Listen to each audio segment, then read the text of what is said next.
Aku pernah dengar katanya, aku punya beberapa temen lah yang kerja bareng sama Beli Ari.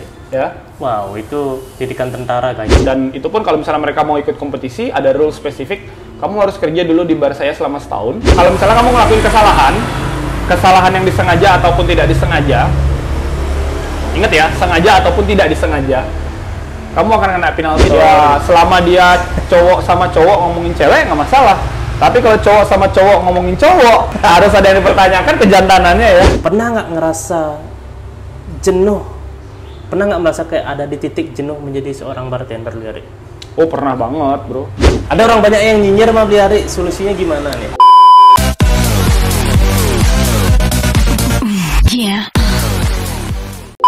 So guys, welcome back to my channel again. Sekarang kita lagi di Indomie Supreme. Nah, sekarang kita kedatangan tamu spesial banget. Nah, tamu spesial ini seorang mixologist yang terkenal di Indonesia.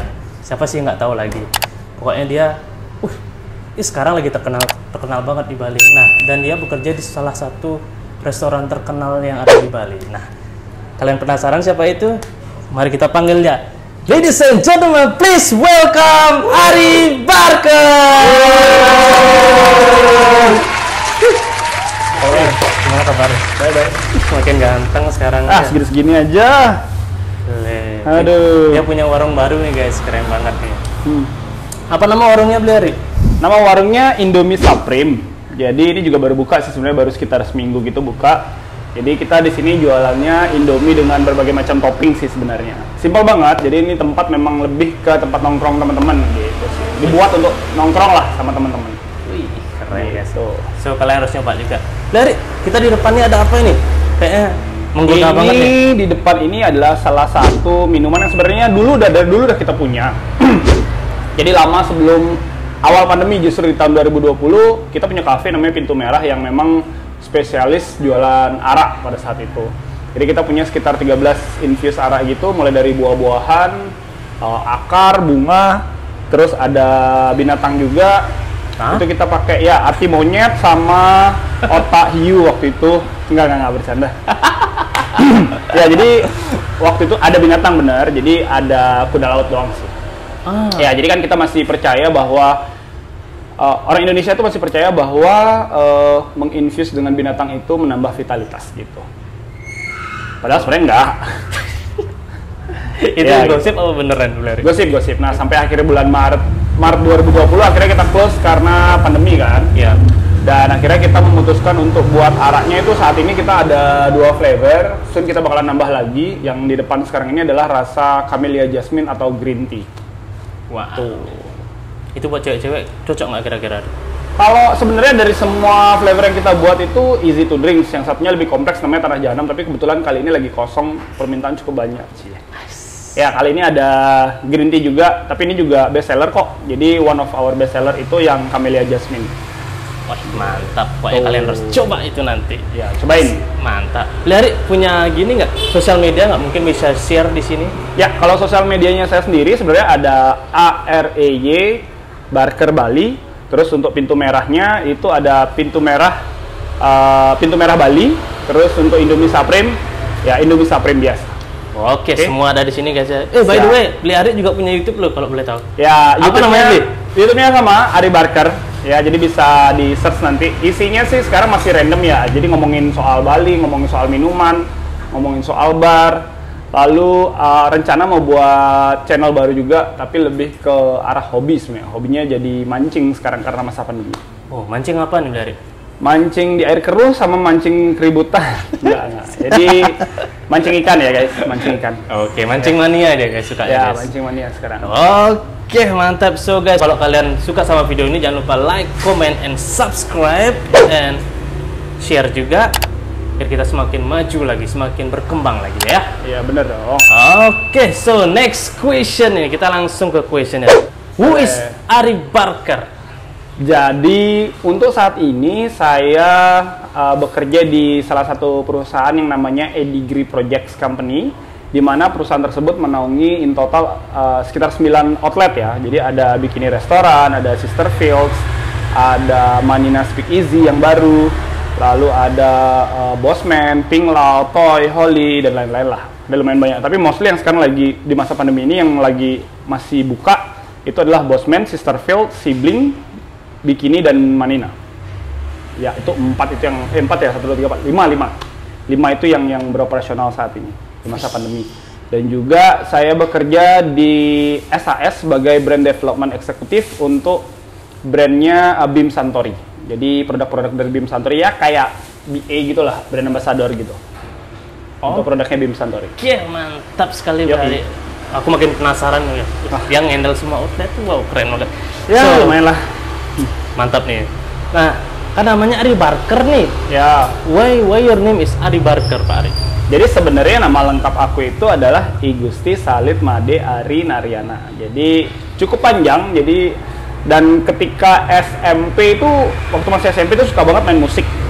Jadi karena suka main musik dan kebetulan pada waktu itu saya sukanya main drum dan ngefans banget sama Blink 182 gitu, Blink 182 itu kan. Oke. Nah, drummernya itu namanya Travis Barker gitu dia. Nah, akhirnya karena berhubung sekarang juga sampai sekarang sih sebenarnya masih suka sama Travis Barker dan ketika jadi bartender pun masih dengerin Blink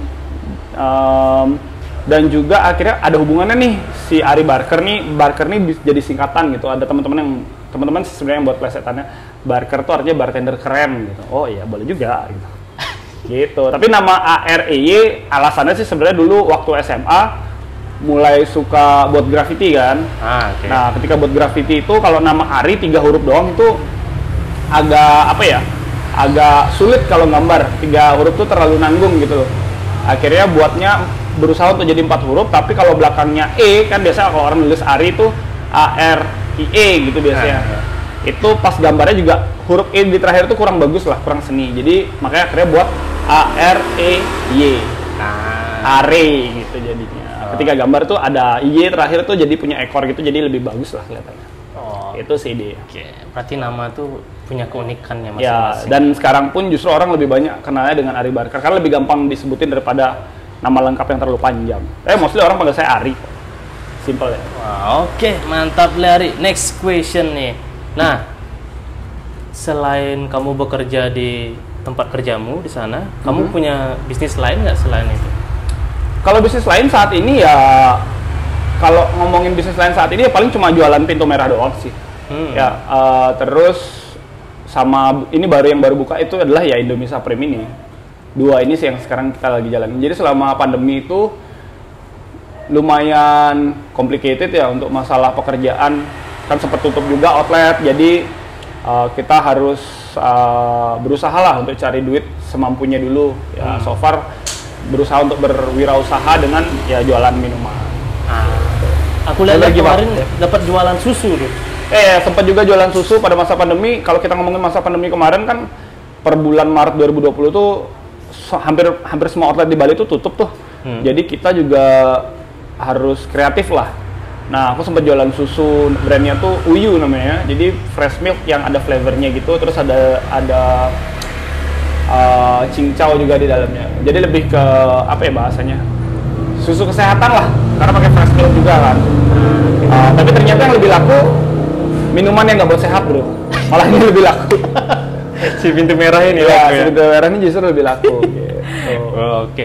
Dari kita ngomongnya santai-santai aja ya. Siap. Pakai bercanda lah sedikit. Ya, no worries. Iya. Oke, next question nih. Ceritain dong pengalamannya Ari selama merintis menjadi bartender nih. Gimana? Kalau merintis jadi bartender sebenarnya aku mulai mengenal dunia bar itu di tahun 2004 ya. Iya benar 2004 2005 kalau nggak salah tuh. Karena sebenarnya dulu cita-citanya waktu lulus SMP itu pengen kerja di kapal pesiar. Seperti aku punya beberapa paman gitu yang kerja di kapal pesiar dan mereka terlihat sukses dan mampu bekerja di kapal pesiar.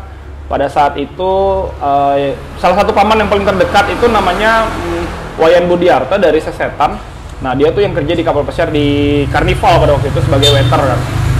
Nah ngeliat dia nih pengen nih jadi seperti dia gitu. Tapi ketika akhirnya SMP nyari SMK, kan akhirnya memutuskan SMK karena berhubungan sama pariwisata kan kalau kapal pesiar tuh.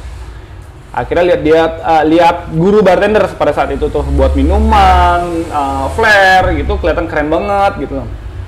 Wah jadi akhirnya jatuh cinta lah sama dunia bartender. Mulai dari situ tuh aku mulai fokus di dunia bar sampai sekarang gitu. Tapi mostly dulu sampai tahun 2010 fokusnya di dunia flare, bukan di mixology. Nah, setelah di 2010 akhir tuh mulai kerja nih aku di W Hotel, mulailah dari situ mengenal yang namanya dunia mixology. Wih, mantap. Dari, nah, kan tadi bilang bartender sama mixology nih, buat orang awam nih, apa sih perbedaannya bartender and mixology? What's the difference? Sebenarnya nggak ada bedanya ya. At the end of the day, mereka sebenarnya punya pekerjaan yang sama gitu loh. Kalau kita ngomongin bartender sendiri, tugas utamanya ya adalah membuat minuman, servis tamu, menjaga kebersihan bar. Yang simpel-simpel lah kalau misalnya dunia bar sebenarnya sama aja. Cuma ada juga bartender kan yang lebih ke mixology, ada yang lebih ke flare. Kalau flare kan lebih fokus ke showmanship, jadi dia juggling, lempar-lempar botol gitu, lebih menghibur secara gerakan lah istilahnya. Sedangkan kalau mixology sendiri lebih fokus ke minumannya gitu. Jadi orang yang bertugas membuat resep, ya menentukan karakter minuman atau amount-nya itu si mixology. Biasanya di Batu punya dia mixologist. Dan biasanya ini si mixologist ini sebenarnya jadi satu rangkap pekerjaan dengan bar manager yang biasa disebut dengan head mixologist. Gitu biasanya. Ya, mixology sendiri kan sebenarnya ilmu mencampur gitu istilahnya. Ya bisa dibilang sebenarnya bartender sendiri pun walaupun dia nggak fokus di mixology, sometimes kan ada juga kamu yang bilang aku mau minuman yang di luar menu. Bartender tuh dipaksa untuk berkreasi lah. Otomatis dia tuh punya kemampuan untuk membuat minuman di luar menunya. Nah itu udah masuk kategori ilmu mixology sebenarnya. Sesimpel itu. Tapi kadang-kadang kan ada juga yang mikir terlalu terlalu mengkotak-kotakan sebenarnya ya at the end of the day ya kamu buat minuman untuk customer. Itu sih. Oke. Oh berarti kalau boleh tahu nih, berarti mixology itu hampir setingkat seperti bar manager. Apa head mixology ya. Tapi kalau misalnya kebanyakan seperti ini biasanya. Ada beberapa tempat yang punya bar manager, dia punya juga head mixology. Beda-beda tuh. Lah. Ada juga yang punya head mixology, dia nggak perlu lagi punya bar manager. Jadi bisa dibilang si head mixology-nya ini bar manajernya. Di bawahnya itu mungkin ada supervisor. Apa new name of the struktur organisasi sekarang itu? Dibilang new name sebenarnya karena karena perkembangan aja sih sebenarnya, perkembangan di dunia bar. Jadi gitu kalau misalnya dibilang kalau zaman dulu mungkin nggak ada ya. Jadi dulu tuh mungkin bar manager, di bawahnya langsung either dia punya asisten bar manager atau di bawahnya langsung supervisor, lalu kapten, lalu bartender paling bawah barback gitu misalnya. Tapi sekarang karena tren minum orang pun berubah, pengen punya sesuatu yang berbeda di setiap bar, adalah jabatan baru yang namanya mixologist atau head mixologist. Dan buat saya pribadi sebenarnya semua bartender ya dia mixologist. Karena mereka tugasnya adalah nyampur minuman kan gitu. Oke, mantap sekali guys. Itu kan benar-benar new knowledge banget buat kita nih. Ya lumayan lah itu. Kalau misalnya bingung-bingung kan kalau misalnya kita main ke bar, ada mungkin bar yang punya mixologist, ada yang enggak. Tapi sebenarnya mereka juga ya the bartender itself, mereka yang buat resep, kadang kayak gitu. Mereka juga mixologist. Oke, mantap. So next question Bliari. Apa ini ya? Oke. Nah, kan tadi kita udah ngomongin tentang struktur organisasi nih. Sekarang kita ngomongin tentang koktail nih. Koktail favoritnya Bliari apa ini? Kalau koktail favorit sebenarnya aku tergantung mood sih. Jadi minum itu tergantung mood, tergantung ambience-nya seperti apa gitu. Mixology punya mood tersendiri. Iya, maksudnya dalam artian kan ada kita kalau lagi main ke pantai ya. Kayaknya aku nggak minum minuman yang terlalu heavy lah. Paling yang santai-santai aja kayak whiskey sour, margarita, yang gampang-gampang lah, yang segar-segar lah istilahnya. Tapi kalau lagi di di tempat yang lebih intense, pumping gitu, mungkin aku bakalan minum Negroni, Old Fashion, kayak gitu-gitu yang lebih spirit forward. Atau misalnya lagi nongkrong bareng teman-teman, mungkin aku nggak akan minum koktail, mungkin aku hanya minum whiskey on the rock, kayak gitu misalnya. Oke. Kalau sama cewek-cewek nih, kalau belum beli hari nih, kalau aku sama cewek-cewek minumnya apa nih cocoknya? Kalau misalnya sama cewek-cewek, aku biasanya minum milkshake sih, jadi aku jaga image. Jadi aku nggak gitu-gitu amat. Jadi kalau misalnya sebenarnya kalau sama cewek-cewek ya kita nggak bisa menentukan minuman seseorang berdasarkan gender. even istriku sendiri itu dia suka minum whiskey on the rock, suka minum gin water, jadi yang lebih ke spirit forward. Jadi belum tentu karena dia cewek, dia minumnya sesuatu yang manis, sesuatu yang sirupi. Jadi nggak bisa kita menentukan minuman seseorang berdasarkan gender. Even laki-laki pun kadang ada yang minum juga Baileys on the Rock, Cosmopolitan, ataupun Lecce Martini maksudnya. Marcona. Ya. Oke. Kayak gitu. So jadi kita bebas ya di depan cewek mau minum apa aja. Bebas. Kalau kamu jaim ya, tapi kamu nggak nyaman ya percuma juga kan. Mending kamu biasa-biasa aja gitu. Mau minum apa aja bebas. As long as not iced tea ya. Ya, boleh juga kalau mau minum iced tea, tapi yang Long Island iced tea gitu mungkin kan lebih keren lah ya. ST-nya besar ya, Iyalah. sejak segitu. Oke, next question dari spirit favoritnya apa nih? Kalau boleh tahu. Kalau spirit favorit lebih ke white spirit sih kalau aku. Vodka, gin, tequila, rum nggak terlalu sih, lebih ke vodka, gin, dan tequila sih. Oke. Ya. Kenapa Larry? Karena apa ya, buat aku kalau misalnya minum yang brown spirit, mungkin karena nggak terbiasa aja ya gitu. Tapi bukan yang nggak bisa minum, suka gitu loh. Ada beberapa whisky yang aku suka banget, tapi nggak mungkin bukan salah satu pilihan utama ketika aku main ke bar gitu. Selain itu juga white spirit buat aku lebih gampang untuk dikreasikan. Itu sih. Mezcal gimana?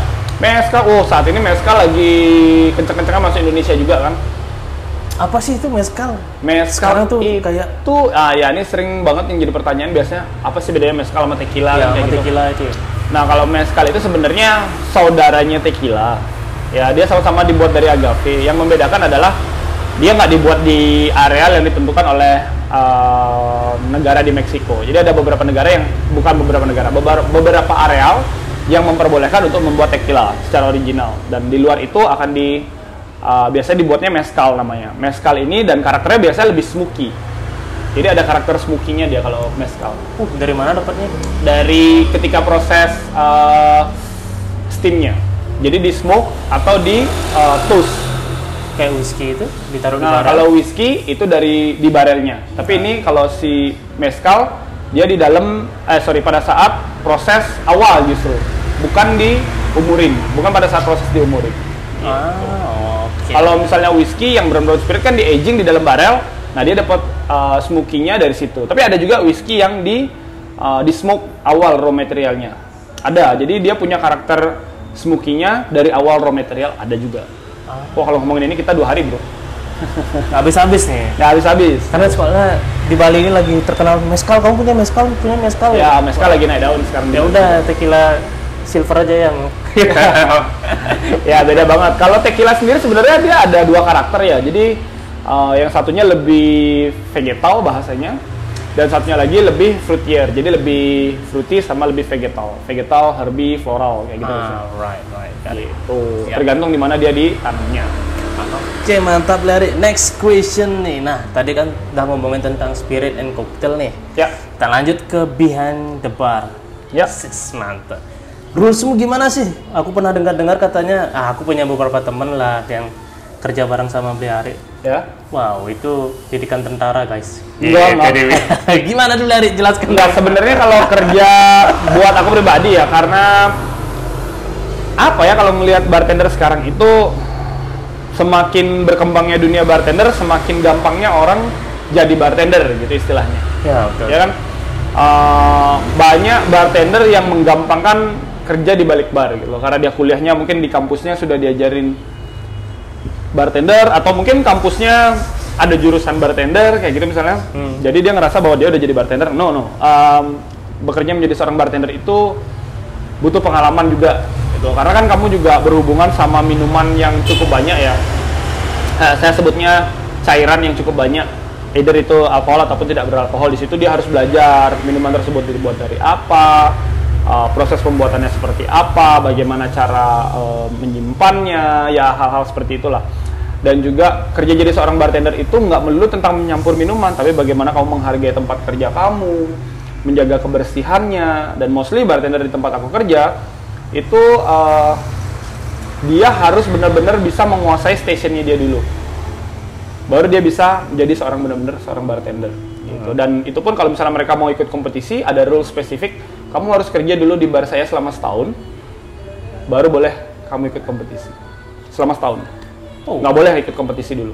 Sebelum kamu bisa kerja bener aja dulu di dalam bar. Sesimpel itu sebenarnya. Oh guys, bener kan? Tentara kan? Enggak. Cuma apa ya, mengajarkan dia untuk jadi lebih baik lah. Oh betul. Dan ada juga rules di mana namanya penalti 5.000-an. Ya, penalti 5.000-an itu kalau misalnya kamu ngelakuin kesalahan yang disengaja ataupun tidak disengaja. Ingat ya, sengaja ataupun tidak disengaja. Kamu akan kena penalti 5.000. Contoh misalnya, kamu habis nuang sesuatu nih pakai jigger, terus jiggernya lupa dicuci gitu misalnya. Kamu akan kena penalti. Kalau saya lihat, kamu akan kena penalti 5.000. Kalau nggak ada yang lihat? Ya beruntung. Ya kan? Kalau nggak ada yang lihat. Tapi mostly sih mereka selalu ketangkap. Dan itu biasanya setelah kamu 5 kali melakukan kesalahan, in total kamu kena penalti kan 25.000 tuh. Yep. Setelah 5 kali, maka kamu nggak boleh lagi ada di station bar. Kamu harus ke backstation, yaitu nyuci gelas di malam itu. Besok baru boleh balik lagi ke bar. Apakah itu pernah terjadi nggak? Pernah terjadi, maksudnya sampai 25.000. Iya. Pernah. Sampai dia, go. Ya, udah pasti. Disposer now gitu. Ya, pasti itu. Itu pernah terjadi sama 2 orang. Dalam karirku di bar yang sekarang ya, di Bikini Restoran. Oke. Berarti duitnya buat apa nih? Buat minum-minum apa? Biasanya ya duitnya itu untuk foya-foya, pijat. Enggak. Pijat plus. Enggak. Jadi duitnya lebih kita pakai buat makan-makan, guys. Jadi ya makan-makan kayak misalnya manggang, kayak gitu-gitu. Terus ya buat wah pokoknya ya masa-masa bareng anak-anak lah. Anak-anak bar gitu. Menjaga kekompakan berarti. Ya pasti gitu. Pas lagi libur bareng-bareng gitu atau paginya karena kan venue bukanya tuh jam 6 sore tuh. Jadi kita jam 8 pagi, jam 9 udah mulai masa-masa sampai jam 12 bubar. Anak-anak udah ada yang mulai kerja kan gitu. Oke. Next question beli hari ini. Ya, contoh nih, coba kasih dong aku dan teman-teman nih contoh-contoh kesalahan terkonyol yang pernah kamu lakukan di bar ya. Kesalahan yang pernah aku lakukan di bar ya? Iya. Terkonyol ya? Ya, kalau pasti ada dong. Ya, pasti ada. Jadi pernah, karena saking ramenya, saking crowdednya pada saat itu, aku salah menuangkan satu ingredient. Harusnya minumannya warnanya kuning, aku tuangin blue curacao pada waktu itu. Lawas banget, aku lupa koktelnya apa, tapi ingat banget aku nuang blue curacao, tempatnya gelap juga, itu di klub. Minumannya jadi hijau karena aku tuangin blue curacao. Terus waiternya itu, apa ini? Aku cuma bilang, karena saking sibuknya, saking ramai, bro, outin aja, bilang sama tamunya, it's a gift from bartender, gue bilang gitu. Akhirnya tamunya lihat, dia suka gitu, diminum sama dia, oh dia suka gitu, ya udah dia order yang sama lagi, ya udah. Akhirnya terpaksa terus pakai blue curacao minuman. Oh gitu. Selain itu dari ada lain lagi nggak? Kesalahan konyol ya. Sebenarnya ada beberapa sih, tapi nggak konyol-konyol amat, nggak fatal-fatal amat lah. Paling yang serving salah, yang harusnya pakai straw tapi nggak pakai straw, atau mungkin servingnya salah gelas, paling gitu-gitu doang. Oke. Kayak nge-flare di bar, botolnya pecah. Oh nggak pernah. Karena aku punya spesifik rules juga di balik bar. Kalau kamu mau flare, kamu harus menguasai gerakan tersebut 75% dulu. Jadi kamu latihan di luar, kayak misalnya di lapangan, di mana gitu, di rumah, di natah, gitu, di halaman gitu. Sampai gerakan itu benar-benar kamu kuasai 75% aja, nggak perlu 100% ya. 75% aja baru boleh kamu lakukan dalam bar. Gitu. Kalau aku pribadi ya dulu aku latihan di luar, di renon, di lapangan. Udah yakin gerakan itu no drop lah istilahnya, baru aku berani show di balik bar. Mantap. Oke, next, favorite bartender yang kamu suka di Indonesia? Favorite bartender di Indonesia, wah, sebenarnya ada banyak sih ya. Tapi kalau dibilang di Indonesia, rata-rata teman-teman juga sih sebenarnya. Kayak Kiki Moka, suka Ayib, Eko Prabowo. Kalau di Bali itu aku suka bartender itu ada namanya dulu Gopal gitu. Gopal tuh aku suka banget tuh. Gopal karena dia lucu ya, bartender tuh nggak mesti serius-serius banget di balik bar. tapi ada yang unik yang bisa ngobrol sama kamu tuh bener-bener lebih seru sih bartender kayak gitu ketimbang yang terlalu serius kadang-kadang buat aku.